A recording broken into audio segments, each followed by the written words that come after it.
Hey, that looks right.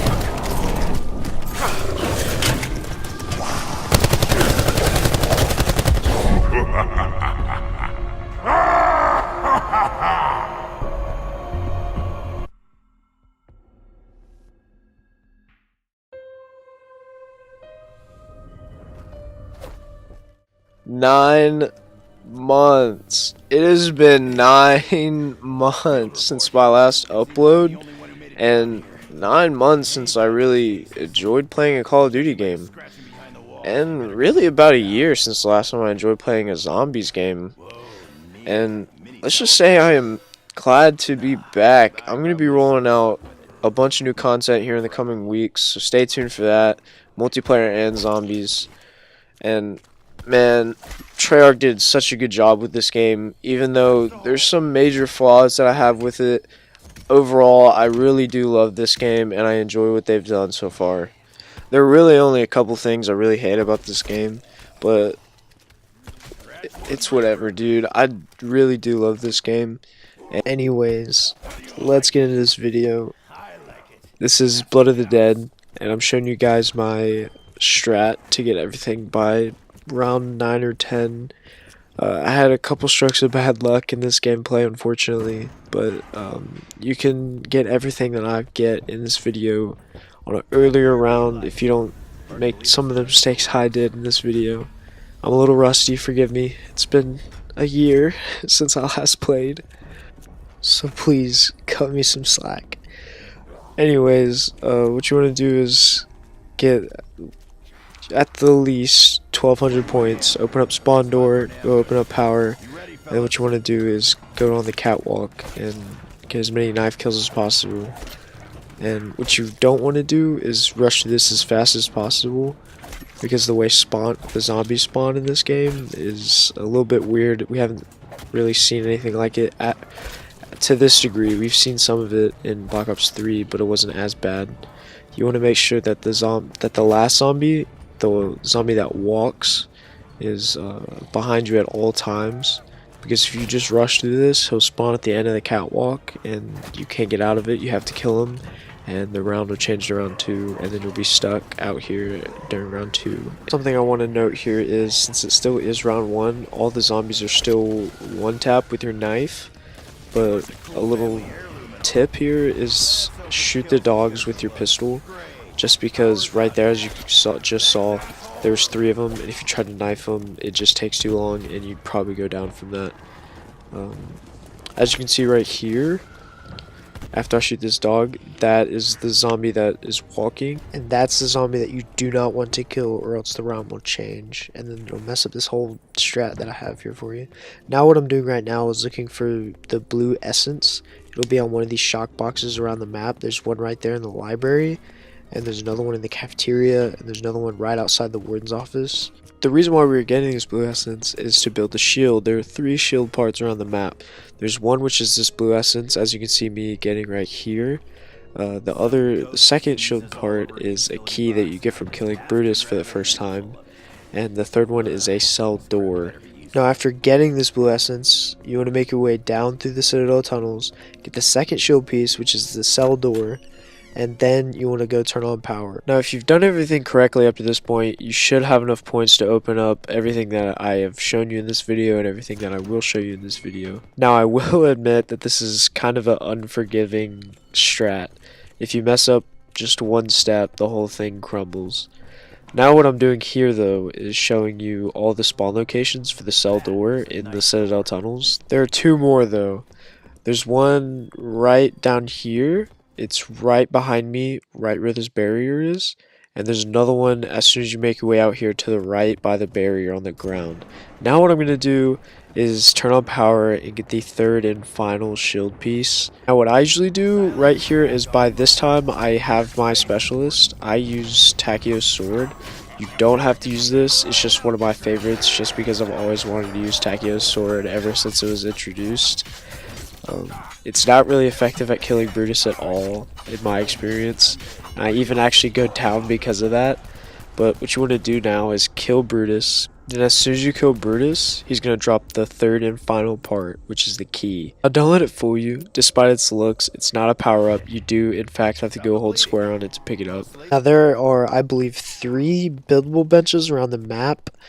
My favorite one is by docks, so what you're going to want to do now is kill that last zombie and get enough points to open up the door by docks. Now the next move I usually make is I start filling up the dog heads while I'm trying to gather points to open up the door and open up the rest of the doors around the map. So what you want to do is just kill a zombie in front of this dog head on the second block floor. What this does is it activates the dog head. A hellhound dog head will come out of the little marking on the wall. There are actually 3 dog heads on the map, and each of them takes 6 zombies to fill up.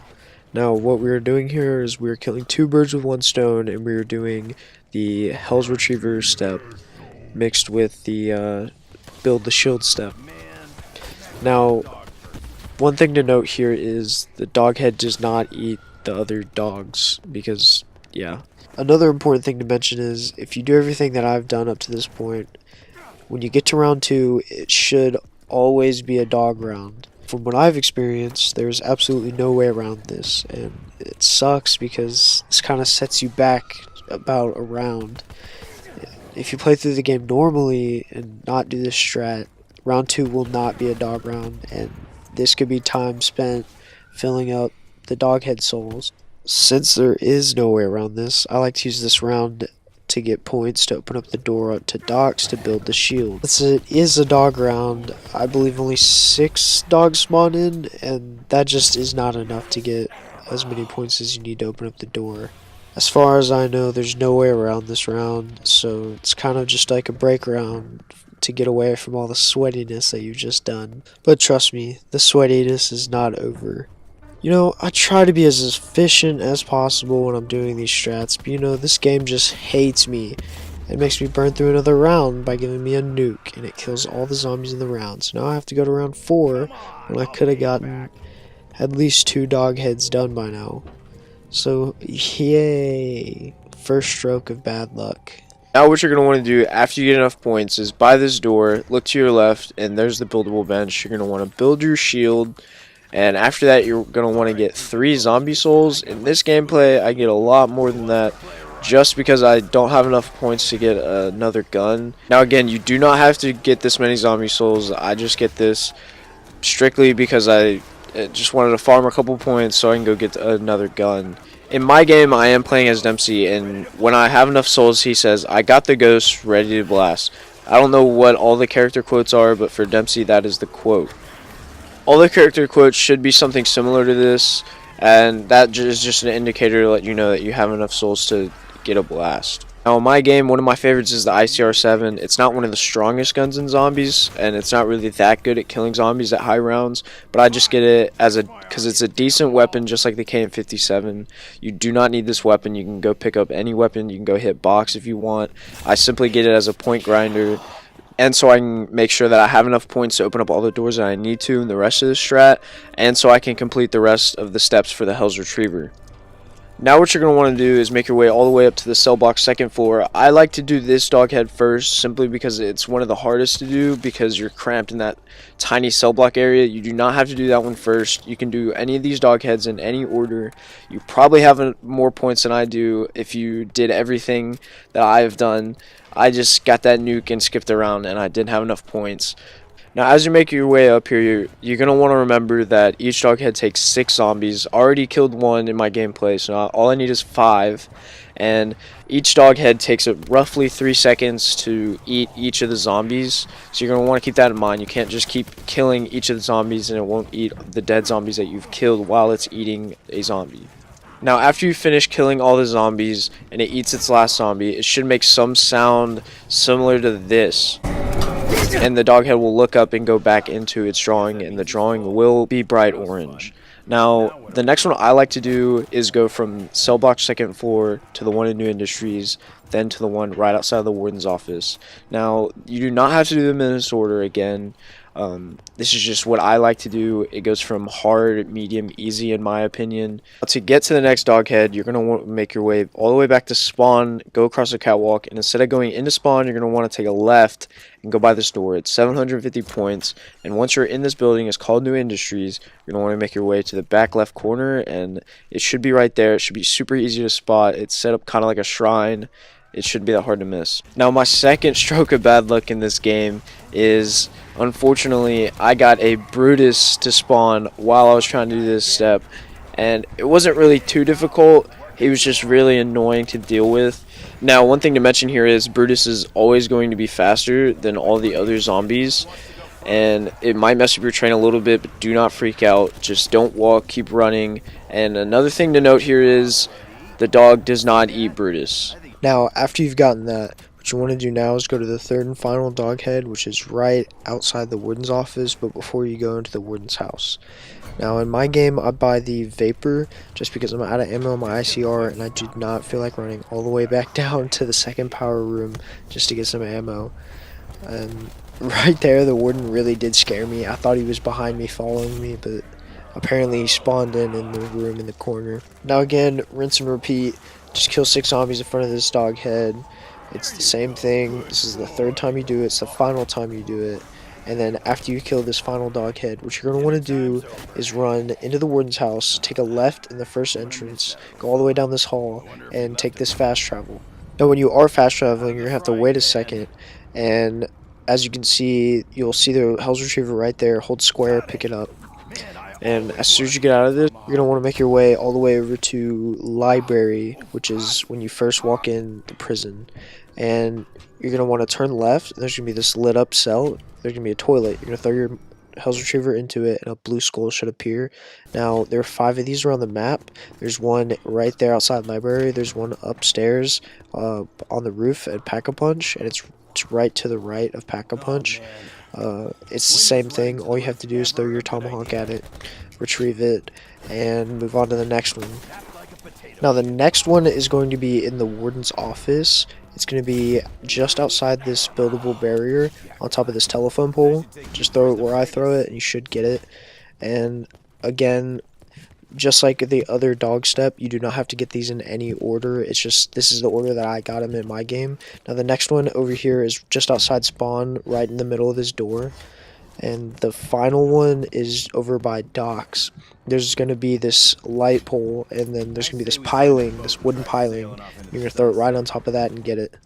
Now, after you get all of these, you're going to want to make your way all the way back to the warden's office. And as soon as you walk in the warden's office, you should see it in all of its magnificent glory, glowing on the desk. Just hold square to pick it up. And then now what you're going to want to do is go to the warden's house.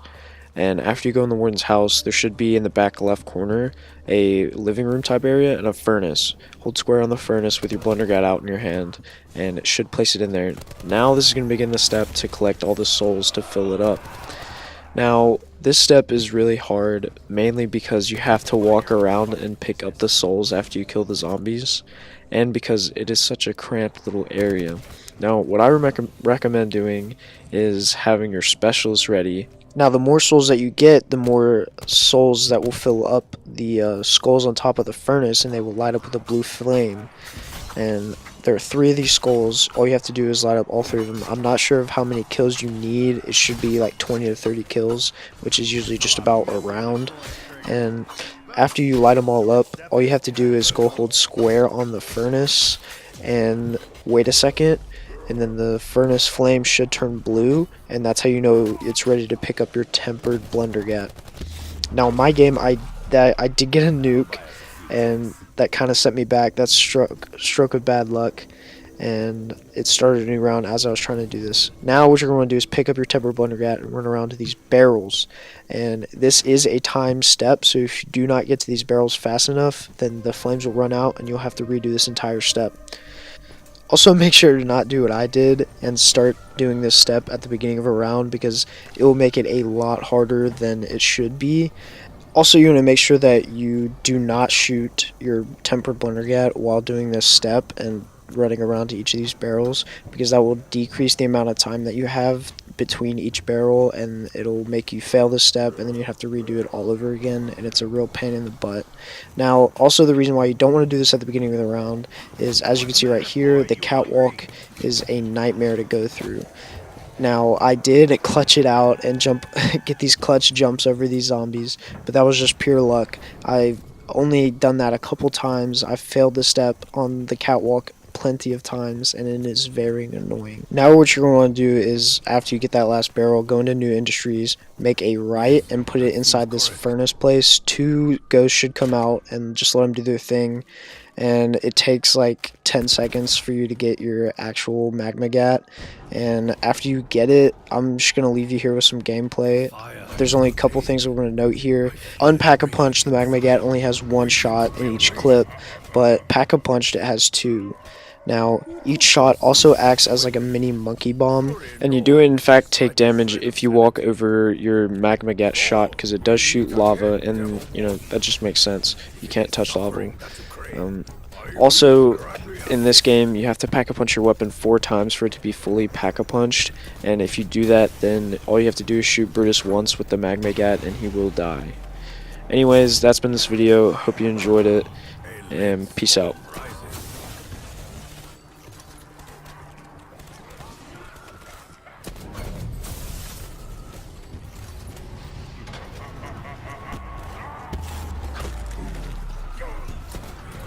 More than fire to purge this evil.